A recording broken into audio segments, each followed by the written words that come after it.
After months of tough negotiations, lawmakers appear set to pass next year's budget bill this afternoon. Both of the main parties made compromises along the way, and they still have some differences to resolve before the day out. But the main stumbling blocks to an agreement have now been overcome. Myung-kil has the details.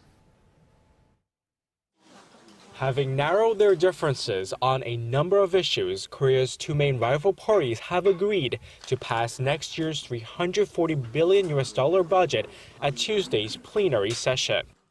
The ruling Saenuri Party and opposition New Politics Alliance for Democracy have agreed to allocate some $85 million for President Park Geun-hye's vision of a creative economy. They agreed to subsidize a free childcare program using the Education Ministry's budget and to scale back on corporate tax reductions. They've also accepted the government's proposal to increase cigarette prices by an average of $1.80 per pack starting next year.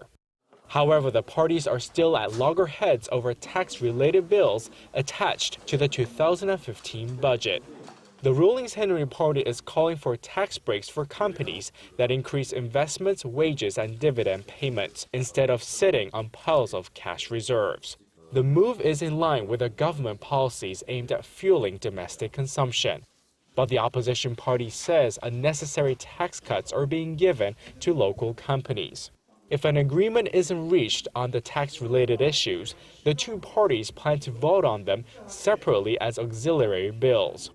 Regardless of that outcome, the National Assembly is set to pass next year's budget Tuesday.